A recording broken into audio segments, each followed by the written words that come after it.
A very good afternoon to you. This is the news update on Dominion Television, Ibadan. I am Olusegun Fawole. The Nigerian military headquarters says it is monitoring Boko Haram and Islamic State for West Africa province fighters who are fleeing their hideouts following the recent United States airstrikes. Shortly after the strikes, there were reports of movements by armed groups into other areas after the chairman of the Traditional Council in Gwel West local government area of Benue State, Daniel Abomte, raised concern over what he described as an influx of armed headers into some communities after the attack. Similarly, community leaders in Tangaza, Gudu and parts of Ilela in Sokoto State also confirmed a noticeable dislocation and movement by the armed groups.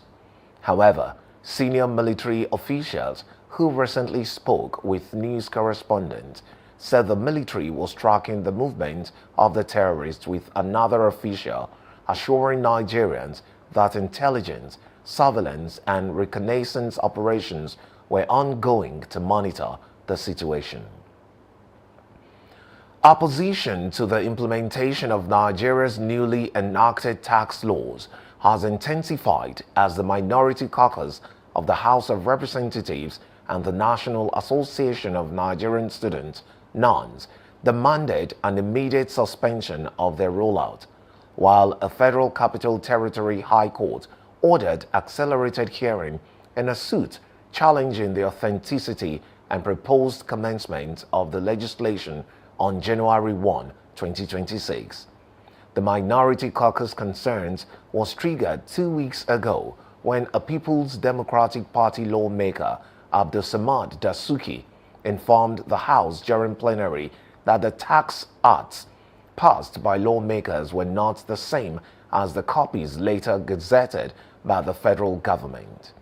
Following his motion, the House constituted a 7-man ad hoc committee chaired by the lawmaker representing Borno State, Mokhtar Batara, to investigate the allegations and report back for further legislative action. The caucus said suspending implementation of the tax laws was necessary to allow the Batara-led committee to complete its assignment. President Bola Tinubu yesterday commiserated with former world boxing champion Anthony Joshua over a ghastly road crash in which 2 of his accomplices were reported to have lost their lives. In the same vein, a statement issued by the Assistant Corps Marshal, Corps Public Education Officer, FRSC, Headquarters Abuja, Olusegun Ogungbemide, revealed the primary cause of the crash to be excessive speeding and wrongful overtaking. These, according to him, constituted serious traffic violations and remained among the leading causes of fatal road crashes on Nigerian highways. The Lagos State Police Command has arrested 14 suspected traffic robbers along the Lekki-Epe Expressway within the last 2 weeks, following growing complaints by motorists over theft of vehicle parts in traffic. The command's spokesperson, CSP Abimbola Adebisi, disclosed in a post on X today that the arrests were carried out by operatives of the Tactical Squad in Lemoro at different locations along the busy corridor. She described the operations as a clear demonstration of the command's commitment to improving security and protecting road users along the corridor, while urging residents to remain vigilant. The police then assured motorists of increased patrols and tactical operations to curb the menace and restore confidence along the routes. The Kebbi State Police Command has assured residents that security has been brought under control following a loud explosion at the General Hospital Bagudo in the early hours of today. The assurance was contained in a statement signed by the Police Public Relations Officer, SP Bashir Usman, confirming that a joint security team comprising personnel from the Nigeria Police Force, the military, and local vigilante groups swiftly cordoned off and secured the affected area shortly after the incident. Meanwhile, the Commissioner of Police in Kebbi State has ordered additional tactical deployments to the area, adding that a comprehensive investigation has been launched to determine the cause of the explosion.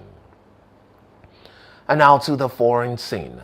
Ivory Coast ruling parties are strengthening and hold on to power, winning nearly 3/4 of seats in parliamentary elections held on Saturday. According to final results announced by the Independent Electoral Commission, the rally of Housitis for Democracy and Peace, the RHDP, secured 197 of the 255 seats, around 77%, expanding its majority just 2 months after President Alassane Ouattara was re-elected for a controversial fourth term. The opposition suffered major losses, and with this result, President Ouattara now controls most key institutions, reinforcing stability according to supporters, but raising concerns among critics over shrinking political space and weakened democratic checks.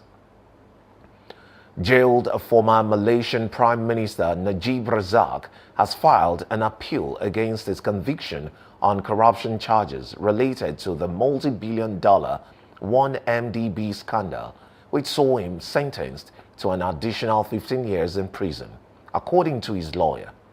Najib's lawyer, Mohammed Farhan Shafi, confirmed in a brief text message that an appeal had been filed on Monday against both the verdict and the sentence. Similarly, Najib also filed an appeal against a separate court's ruling this month, denying his bid to serve the remainder of his current prison term under house arrest. However, both court decisions have stoked tensions within Prime Minister Anwar Ibrahim's ruling alliance, with some members of Najib's party, the United Mali's National Organization, expressing disappointment with the verdict. The United States military said it killed 2 men in a strike on a boat suspected of carrying drugs in international waters in the Eastern Pacific Ocean on Monday. The United States Southern Command said in a post on X that Joint Task Force Southern Spare conducted a lethal kinetic strike on vessels operated by designated terrorist organizations in international waters. The military also confirmed that no United States personnel were harmed during the operations. We now move to sport. Nigeria's Super Eagles is targeting a flawless Group C campaign at the Africa Cup of Nations when they face Uganda in the final group match today, with the Super Eagles already assured of a place in the knockout stages. After opening the tournament with a 2-1 victory over Tanzania, Nigeria followed up with an impressive 3-2 win against Tunisia, leaving Nigeria top of the group with 6 points from 2 matches.